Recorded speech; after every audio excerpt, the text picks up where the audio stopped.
Hello viewers. सो आज का जो हमारा टॉपिक है वो है chemical and photochemical reactions in atmosphere. What is photochemical reactions? First of all we need to know this. तो फोटोकेमिकल जो रिएक्शंस हैं, these are the chemical reactions that take place in the presence of light or the action of light. Example है photosynthesis, photochemical smog, photochemical depletion of ozone, photolysis of oxygen to form ozone. Photochemical reactions बहुत सारे हैं, लेकिन हम discuss करेंगे जो atmosphere में photochemical reactions हमारे हो रहे हैं वो कौन कौन से हैं। सो जो मेजर हमारे रिएक्शंस एटमॉस्फेयर में हो रहे हैं वो मैंने डिस्कस करूंगी अभी। photosynthesis, photochemical smog, photochemical depletion of ozone, photolysis of oxygen to form ozone. ये सारे रिएक्शंस मैं डिस्कस करूंगी। इंपॉर्टेंट रिएक्शंस हैं एग्जाम पॉइंट ऑफ व्यू। तो फोटोसिंथेसिस मोस्ट कॉमन एग्जाम्पल है ये हमारा, जो फोटोकेमिकल का एग्जाम्पल, फोटोकेमिकल रिएक्शन का एग्जाम्पल है, सबसे इंपॉर्टेंट और बहुत ही इजी भी। Photosynthesis. Plant prepare their food using sunlight, water, carbon dioxide to produce glucose and oxygen. Photosynthesis process के लिए हमें लाइट की बहुत ज़्यादा ज़रूरत होती है, तभी जो प्लांट्स है वो अपना खाना वगैरह बनाएंगे और ऑक्सीजन रिलीज करेंगे इन द प्रेजेंस ऑफ लाइट। तो जो इसका फॉर्मूला है 6 carbon dioxide plus 6 molecule of water. Light energy चाहिए, क्लोरोफिल भी हमें चाहिए, और देन ये प्लांट कन्वर्ट करेगा carbon dioxide water in the presence of light, glucose बनेगा और ऑक्सीजन रिलीज करेगा एनवायरमेंट में। नेक्स्ट रिएक्शन जो हमारी है वो है फोटोकेमिकल स्मॉग। फोटोकेमिकल स्मॉग को हम समर स्मॉग भी बोलते हैं, और ये कब बनती है? जनरली समर के टाइम ज़्यादा बनती है, या जहाँ पे ज़्यादा धूप होती है, जहाँ सनलाइट ज़्यादा प्रेजेंट होती है, वहाँ पे हमारी फोटोकेमिकल स्मॉग ज़्यादा बनता है। हमारे एटमॉस्फेयर में नाइट्रिक ऑक्साइड्स प्रेजेंट होती है और वॉलेटाइल ऑर्गेनिक कंपाउंड्स भी प्रेजेंट होते हैं। ड्यूरिंग डे टाइम जब बहुत ज़्यादा धूप हो या ड्राई समर, उस टाइम पे ये दोनों रिएक्ट कर जाएगी एंड वो फर्दर बनाएगी हमारे फोटोकेमिकल स्मॉग। जो ये रिएक्शन है दैट इज N2O2। तो नाइट्रोजन और ऑक्सीजन तो है ही हमारे एटमॉस्फेयर में, तो NO बनाए नाइट्रिक ऑक्साइड बना देगी, और कुछ नाइट्रिक ऑक्साइड हमारी गाड़ियों से भी आ जाती है, व्हीकल ऑटोमोबाइल से रिलीज हो रही है, तो हमारे एटमॉस्फेयर में NO है। और समटाइम जो ये रिएक्शन है 2N2 और O2 से हमारे पास नाइट्रोजन डाइऑक्साइड बन रहा है, और या जो NO प्रेजेंट है एटमॉस्फेयर में वो ऑक्सीडेशन रिएक्शन शो करता है और फिर वो नाइट्रोजन डाइऑक्साइड बन जाता है। और जो इसका फर्दर रिएक्शन है वो नाइट्रोजन डाइऑक्साइड सनलाइट की प्रेजेंस में NO और O तोड़े, फिर से ये बनेगा नाइट्रोजन डाइऑक्साइड एब्जॉर्ब सनलाइट। अब क्या बनेगा, let's see. For photochemical smog generation जो हमारी रिक्वायरमेंट है वो है यूवी रेज और सनलाइट की जो रेज है, हाइड्रोकार्बन्स और नाइट्रोजन ऑक्साइड्स। तो ये रिएक्ट करेंगे लाइट की प्रेजेंस में, हाइड्रोकार्बन्स और नाइट्रोजन ऑक्साइड्स और NO, फोटोकेमिकल स्मॉग बनाएंगे। Nitrogen oxides volatile organic compounds plus क्या बनाएंगे, ये हमारे नाइट्रोजन पैन भी बनेगा, पर ऑक्सी एसिटाइल नाइट्रेट ये भी बनाएंगे, ये दोनों हाइड्रोकार्बन्स और नाइट्रोजन ऑक्साइड्स ये भी बनाएंगे, और ये जोड़कर ये जब तीनों इकट्ठे मिलकर फोटोकेमिकल स्मॉग बनाते हैं।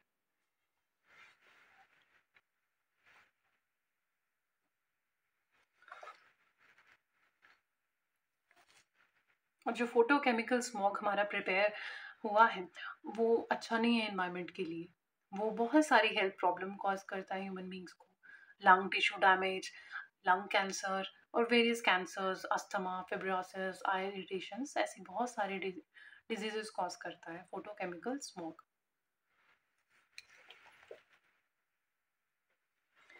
नेक्स्ट जो हमारा फोटोकेमिकल और रिएक्शन एटमॉस्फेयर में होता है वो है डिप्लीटेशन ऑफ ओजोन। ये मेजर कंसर्न भी है और इम्पॉर्टेंट रिएक्शन भी, एक फोटोकेमिकल रिएक्शन है कि हमारी ओजोन कैसे डिप्लीट हो रही है।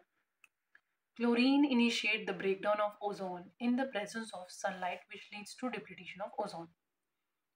ह्यूमन की और आप बोल सकते हैं जो हमारी एक्टिविटीज़ है उसके कारण बहुत सारे क्लोरीन, ब्रोमीन ऐसे कंपाउंड्स एटमॉस्फेयर में जाते हैं, बहुत सारे हाइड्रोकार्बन्स वगैरह है, पर जो मेजरली हमारे डैमेज करते हैं ओजोन, या आप बोल सकते हैं रिएक्ट करते हैं ओजोन के साथ, वो क्लोरीन है। Chlorine is very reactive with the ozone. तो हम CFCs का एग्जाम्पल लेंगे, क्लोरोफ्लोरोकार्बन्स का, जिसमें क्लोरीन है और ये सनलाइट की प्रेजेंस में रिएक्ट करती हैं। जैसे आप इसका फॉर्मूला देख सकते हैं, CFCl3 in the presence of sunlight it break down to CFCl positive plus chlorine का एक मॉलिक्यूल यहाँ निकल गया, अर्थ से एटमॉस्फेयर में रिलीज हुआ। तो ये ऊपर जाएगा, जैसे ट्रोपोस्फेयर से स्ट्रेटोस्फेयर वाली लेयर में पहुंचा तो इसने क्या किया, हमारे ओजोन वहाँ पे प्रेजेंट थी स्ट्रेटोस्फेयर में O3, तो क्लोरीन उसके साथ वहाँ सनलाइट की प्रेजेंस में रिएक्ट कर गया ClO नेगेटिव, और जो ये O3 मॉलिक्यूल था वो टूट गया, हमारा ऑक्सीजन बन गई और ClO नेगेटिव, ये क्लोरीन एक ऑक्सीजन के साथ रिएक्ट कर दिया और ओजोन को उसने तोड़ दिया। अब जो ये ऑक्सीजन है ये भी फर्दर 2O में बन गया और फर्दर ClO नेगेटिव जो ये हमारे पास बना था ये फर्दर टूट गया, अब ये इंडिपेंडेंट हो गया Cl नेगेटिव O2, और फिर ये Cl नेगेटिव किसी और ओजोन मॉलिक्यूल को तोड़ेगा। इसी तरह ये प्रोसेस चलता रहेगा। एक क्लोरीन मॉलिक्यूल भी बहुत ही डैमेज बताया गया हुआ है और ऐसे ये केमिकल बहुत ही रिएक्टिव है, ओजोन के साथ बहुत ही रिएक्ट करता है और तोड़ देता है, फिर से वो अलग हो जाता है और फिर ऑक्सीजन रिलीज करता है, फिर से ओजोन के साथ रिएक्ट करेगा। ये क्लोरीन मॉलिक्यूल यहाँ रिलीज हो गया, फिर से O3 के साथ ये अलग हो गए, ये फिर से O3 का मॉलिक्यूल तोड़ेगा और ऑक्सीजन और एक नेसेंट ऑक्सीजन रिलीज कर देगा। इस तरह से हमारी जो ओजोन है वो खत्म हो रही है।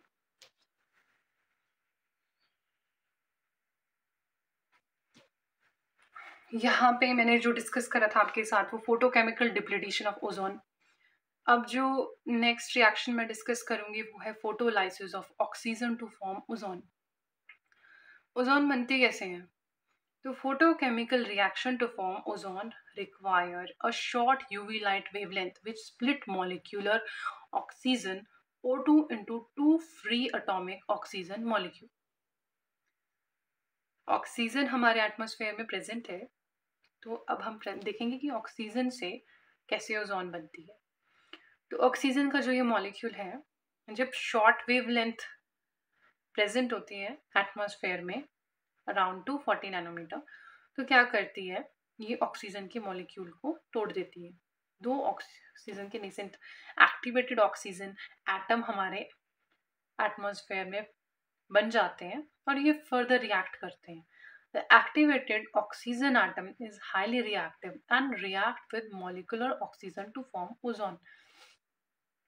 जो ये एक्टिवेटेड ऑक्सीजन एटम है, इंडिविजुअल ये हमारे ऑक्सीजन के साथ ही रिएक्ट करेगी और ओजोन फॉर्म करेगी O3।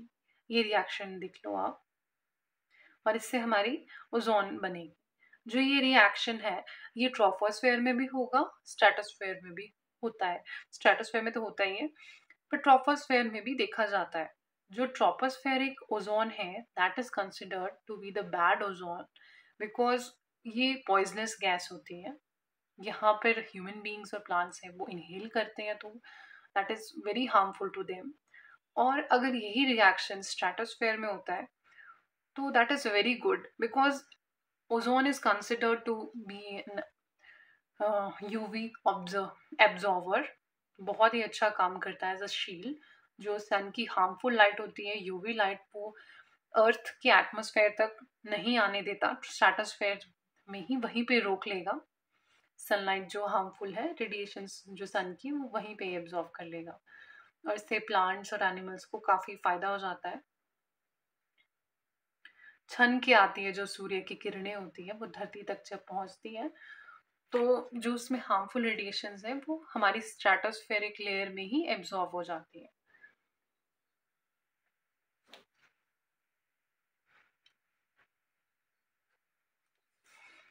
तो जो अब अदर केमिकल रिएक्शंस इन्वायरमेंट में जो हमारे हो रहे हैं वो मैं डिस्कस करती हूँ।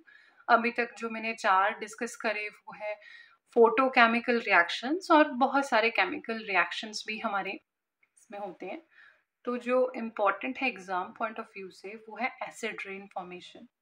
इसमें सनलाइट की प्रेजेंस की इतनी ज़रूरत नहीं है, इसलिए ये सिंपल केमिकल रिएक्शंस है। और जो मैंने बाकी डिस्कस करे वो भी केमिकल रिएक्शंस हैं, पर उसके लिए सनलाइट बहुत ही ज़रूरी है, इसीलिए हम उसको फोटोकेमिकल रिएक्शंस बोलते हैं। तो जो अदर केमिकल रिएक्शन है दैट जो हमारे एग्जाम पॉइंट ऑफ व्यू से इम्पॉर्टेंट है, एसिड रेन फॉर्मेशन। तो formation of water vapor condenses, or as rain falls they dissolve sulfur and nitrogen dioxide to form sulfuric acid and nitric acid। तो हमारी जो acid rain है, rain वैसे जो होती है वो एसिडिक ही होती है, 5.6 pH जिसका होता है। लेकिन अगर हमारे एटमॉस्फेयर में जैसे सल्फर डाइऑक्साइड गैस ज़्यादा है या नाइट्रोजन डाइऑक्साइड की कंसंट्रेशन ज़्यादा है, तो जैसे हमारी बारिश होगी, बारिश वो वाटर होगा, तो हमारी जो ये गैसेस है वो रिएक्ट कर जाएगी पानी के साथ जो भी एटमॉस्फेयर में प्रेजेंट है, और दोनों रिएक्ट करके हमारे एसिड्स बना देंगे। जो नॉर्मल एसिड हमारी रेन थी उसको और ज़्यादा एसिडिक कर देंगे। यही रिएक्शन है, सिंपल रिएक्शन है। SO2 गैस फॉर्म में हमारे एटमॉस्फेयर में प्रेजेंट है, H2 वाटर वेपर्स जो है वो रिएक्ट करके हमारा ये एसिड बना रहा है। हमारा सल्फ्यूरिक एसिड बनेगा उस रेन में, और नाइट्रिक एसिड बनेगा। ये दो ही जो मेजर हमारे एसिड रेन कॉज करने में रिस्पॉन्सिबल है वो मैंने डिस्कस कर दी रिएक्शंस। और जो एसिड रेन का pH है वो 5.6 से कम है, ये मार्क करें। तो यही हमारा एक केमिकल रिएक्शन जो इम्पोर्टेंट है एटमॉस्फेयर में जो हो रहा है वो है। ये सारे के जो रिएक्शंस हैं वो इम्पोर्टेंट है, इनके नेम इम्पोर्टेंट है, और इनके जो रिएक्शन भी है वो भी एक बार अपनी नज़र मार लेना। That's it. So that's all for today. अगर आपको पसंद आया, अगर आपको हेल्पफुल लगा तो प्लीज़ कमेंट करें, and do like and do subscribe the channel. Thank you.